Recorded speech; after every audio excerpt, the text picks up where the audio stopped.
Please welcome Donald Trump Jr.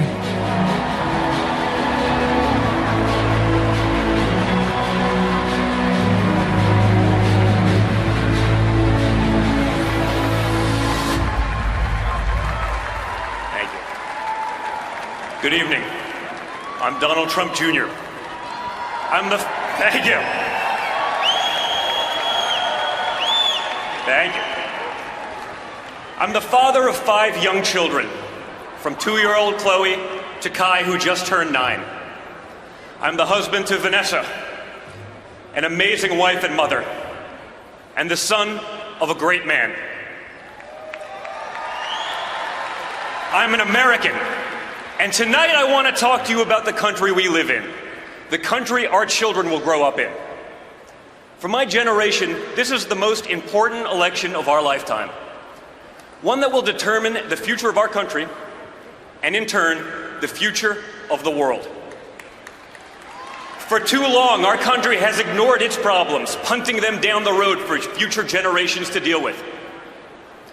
In business, I was trained by my father to make the tough investments and decisions today to ensure a brighter future tomorrow.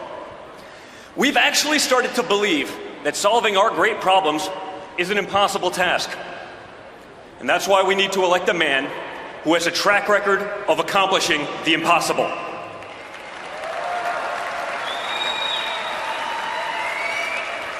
For the first time, parents no longer think that their kids will be as well off as we were. We've lost the confidence in our leaders and the faith in our institutions. But remember one thing, we're still Americans, we're still one country, and we're gonna get it all back. We're gonna get it back better than ever before. I know we'll get it back because I know my father. I know that when people tell him it can't be done, that guarantees that he gets it done. I know that when someone tells him that something is impossible, that's what triggers him into action. When people told him it was impossible for a boy from Queens to go to Manhattan and take on developers in the big city, rather than give up, he changed the skyline of New York. I've seen it time and time again, that look in his eyes when someone says it can't be done. I saw that look a little over a year ago, when he was told he couldn't possibly succeed in politics. Yes, he did. For my father, impossible is just the starting point.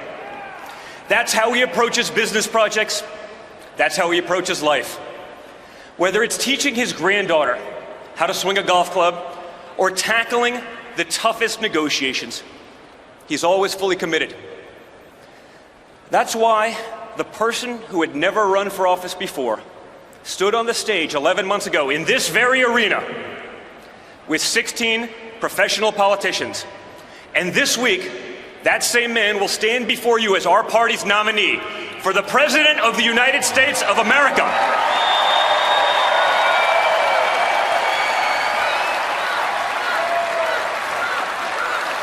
Thank you.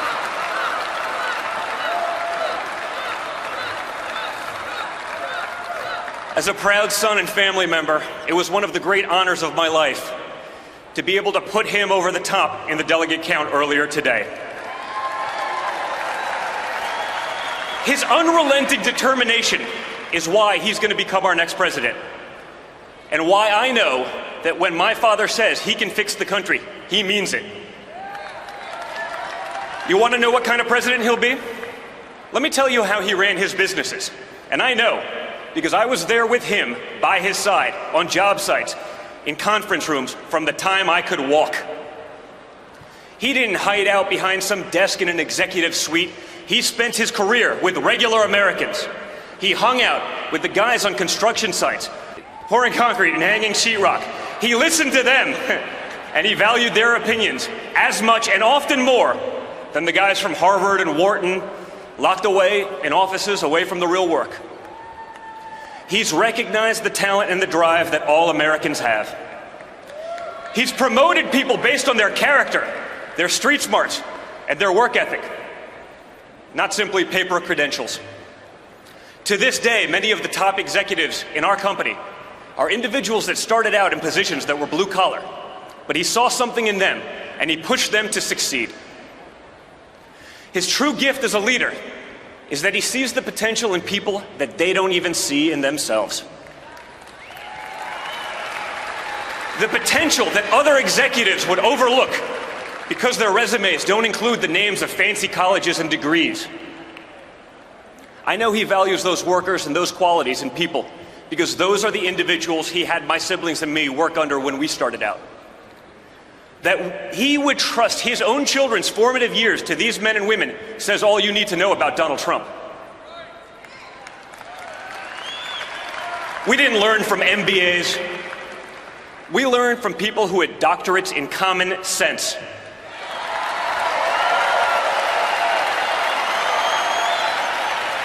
Guys like Vinny Stelio, who taught us how to drive heavy equipment, operate tractors and chainsaws, who worked his way through the ranks to become a trusted advisor of my father.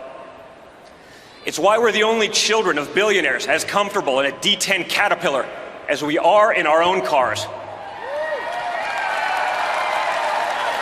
My father knew that those were the guys and gals that would teach us the dignity of hard work from a very young age. He knows that at the heart of the American dream is the idea that whoever we are, wherever we're from, we can get ahead, where everyone can prosper together. The other party also tells us they believe in the American dream. They say we should worry about economic inequality and immobility. You know what? They're right. But they don't tell you that it was their policies that caused the problem, and it was their policies that have no accountability.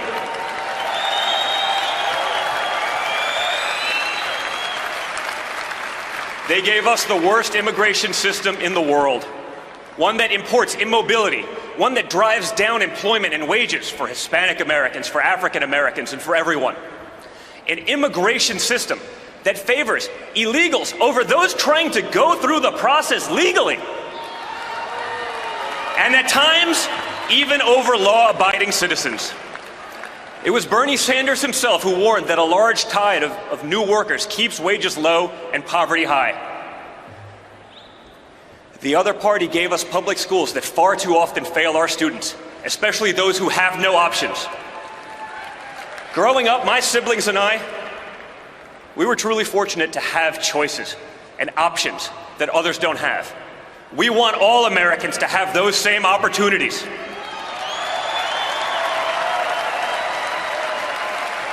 Our schools used to be an elevator to the middle class. Now they're stalled on the ground floor. They're like Soviet-era department stores that are run for the benefit of the clerks and not the customers, for the teachers and the administrators and not the students. You know why other countries do better on K through 12? They let parents choose where to send their own children to school. That's called competition. It's called the free market. And it's what the other party fears.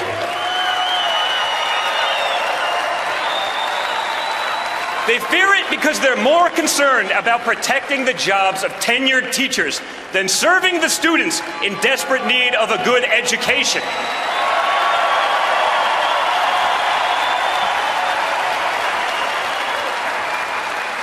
They want to run everything top down from Washington. They tell us they're the experts and they know what's best. The other party gave us a regulatory state on steroids. Dodd-Frank was 1,000 pages long, and it's already spun off 22,000 pages in regulations. Imagine trying to digest all that before you even open your doors for business. That doesn't help consumers. What it does is destroy small business in favor of big businesses who can afford the vast number of lawyers and accountants needed to comply. Dodd-Frank is consumer protection for billionaires. We've produced the thickest network of patronage and influence of any country at any time in world history. It's composed of the self-satisfied people at the top, our new aristocrats. We can't live that way any longer. It's too risky. Let me talk a little bit about risks. The other party is the party of risk. I've spent time with many great Americans who have served this country in the military, and they know what's at stake. When we have weak leaders in positions of power, Americans risking their lives for our freedoms are less safe. You know, almost daily I get a call or a text from a real American hero. His name's Mark Geist, and I'm proud to call him a friend. Mark was part of the security team at the annex on our grounds of the consulate in Benghazi. Mark was one of the men who received frantic phone calls from his buddies at the compound, calls that pleaded for help, calls that he and his team tried to answer, but calls that didn't save all his friends, because Secretary Clinton's State Department had ignored their requests for help, both on the night in question and even in the weeks and months leading up to the attack. It was a tragedy, and one that would be repeated were she to win the election. Ask Mark who's fit to lead, who has the judgment to lead, who will take that call at 3 o'clock in the morning yet? You know, or better yet, ask yourselves, if you were in Mark's shoes that night, who would you rather call?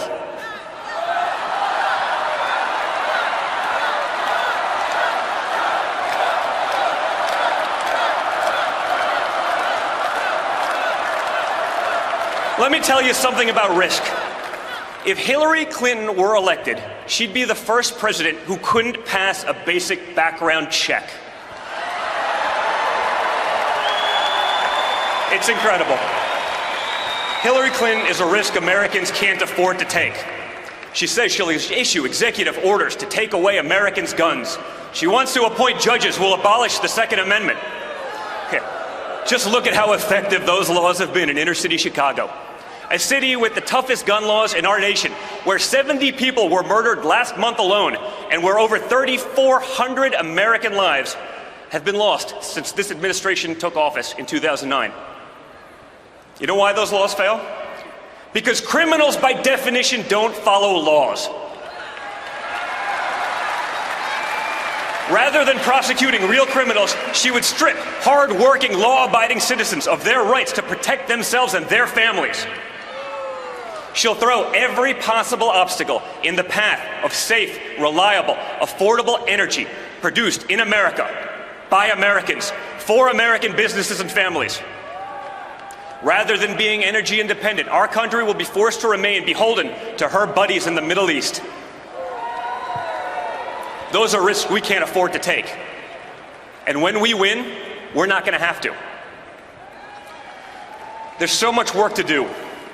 We will not accept the current state of our country because it's too hard to change. That's not the America I know. We're going to unleash the creative spirit and energy of all Americans. We're going to make our schools the best in the world for every single American of every single ethnicity and background. We're going to put Americans first, all Americans, not a special class of crony elites at the top of the heap. We're going to elect a president who will work with everyone to pass legislation that will make our country great again. A president who will give us a tax code that will free the American economy and end special loopholes for the wealthy. A president who will give us an immigration law that protects American citizens and gives them jobs. A president who will repeal and replace Obamacare without leaving our most vulnerable citizens without health care, and who will do it without destroying Medicare for seniors, as Hillary Clinton has proposed. A president who knows we can't simply delete our problems, but that we have to tackle them head on. A president who won't allow PC culture to put the safety and well-being of our children and our loved ones at stake. A president who won't bow and pander to nations that shudder at the very thought of America's existence.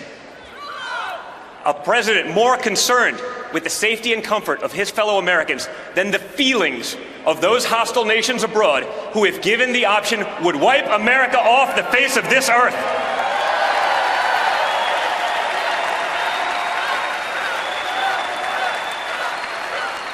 A president not beholden to special interests, foreign and domestic, and one who funded his entire primary run out of his own pocket just to prove it.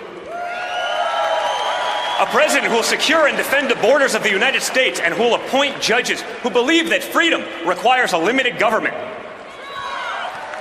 A president who won't use the highest office in the land as a path to personal enrichment. A president who's actually created real jobs, who has actually signed the front of a paycheck, and who doesn't just talk about it in theory. A president who has real people's families and livelihoods dependent on his success and the success of his company for decades. A president who speaks his mind, and not just when it behooves him to do so. Who doesn't have to run a focus group or use data analytics to be able to form a simple opinion.